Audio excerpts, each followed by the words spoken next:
ध्रुव जी कहते हैं आज मैं धन्य हो गया भगवान, आपका एक आशीर्वाद मुझे प्राप्त हुआ, आपके दर्शन मुझे प्राप्त हुए, आज मैं धन्य हो गया। भगवान बोले कहो क्या चाहिए आपको?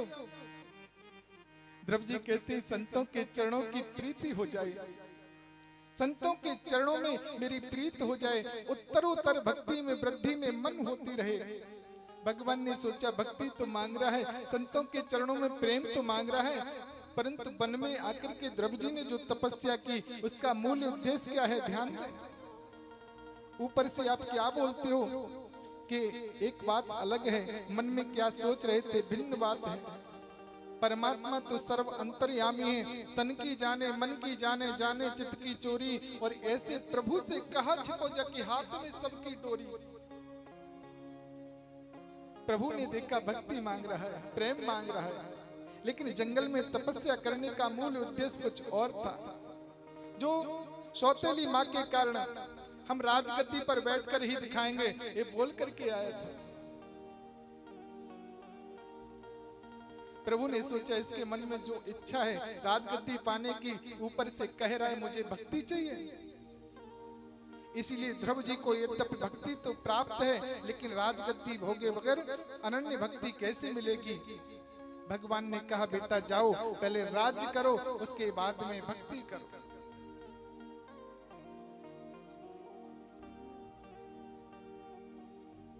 क्योंकि हम कभी कभी देखो भगवान की पूजा करते हैं, आरती करते हैं, ओम जय जगदीश हरे, फिर कहते हैं तन मन धन सब कुछ है तेरा। मंदिर में चढ़ाना है तो आपने देखा होगा कि कहीं कुछ दान करना हो, वस्त्र दान करने हो महाराज, तो आप बाजार जाइए, किसको दान करने? बोले मंदिर में चढ़ाने या पंडित जी को दान करना है। तो पूछेंगे बोले कैसे दिखा दें? बोले पंडित जी को देने। अब मेरी बात को ऐसा वैसे मत लेना, थोड़ा विचार करके देखना। अब देने वाला भी इतना महान व्यक्ति होगा, जब सुन लेगा ना मंदिर में देना है या पंडित जी को देना है, तो ऐसे निकालेगा जिसके यहाँ पर 10 वर्षों से कपड़ा बिक नहीं रहा होगा। प्रेम से बोलो राधे राधे।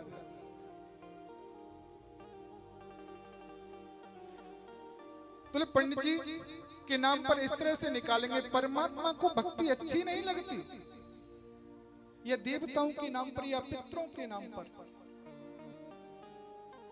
एक बड़ी प्यारी कथा आती है साहब। एक सेठ जी थे, एक दिन अमरूद खरीद करके लाए।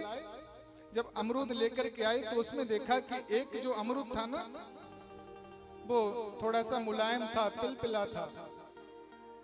अब सोचा इस अमरूद का क्या करें?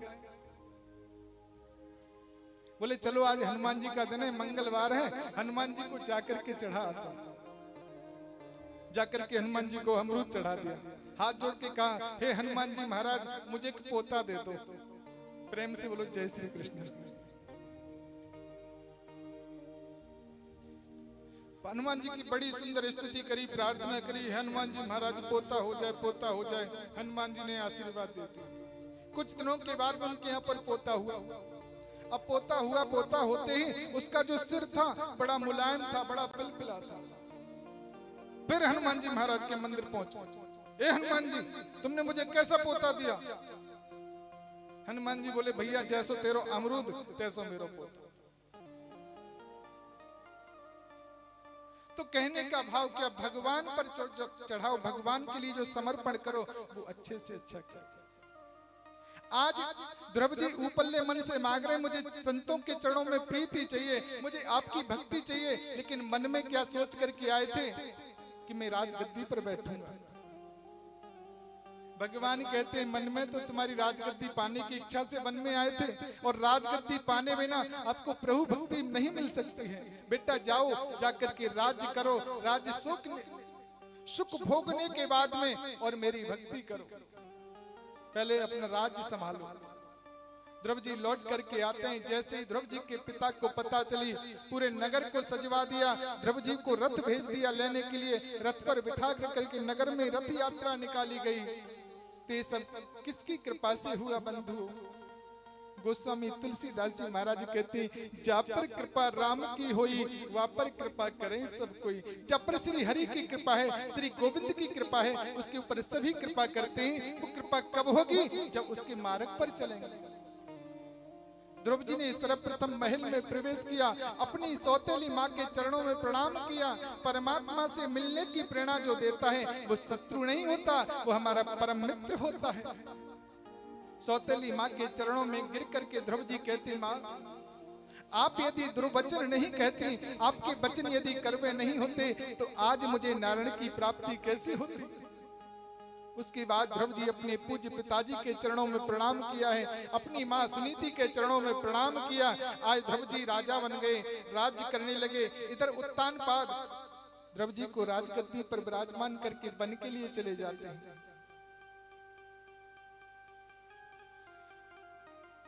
ध्रुव जी प्रशासन कर रहे हैं, परमात्मा की पूर्ण कृपा प्राप्त हो गई। ध्रुव जी के छोटे भाई उत्तम बड़े उद्दंडी हैं। एक बार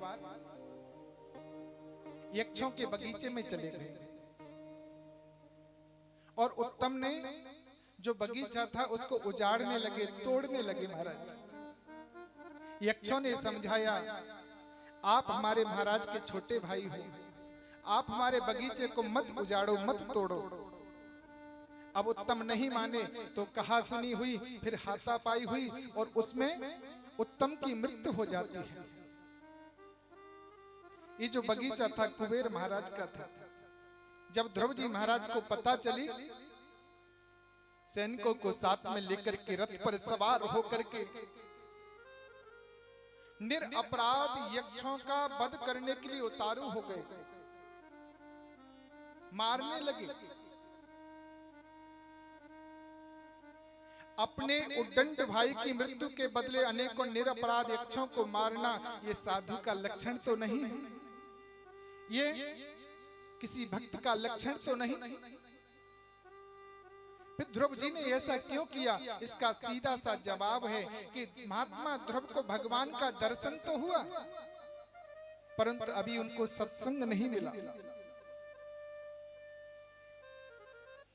एक पल का भी यदि सत्संग किसी को मिल जाए तो उस सत्संग की बराबरी कोई नहीं कर सकता है। न स्वर्ग कर सकता है, न मुक्ति कर सकती है। ये बात नितांत सत्य है। क्या दुर्योधन के जीवन में 100-200 बार भी कृष्ण का दर्शन नहीं हुआ? लेकिन दुर्योधन ने अपना स्वभाव नहीं छोड़ा।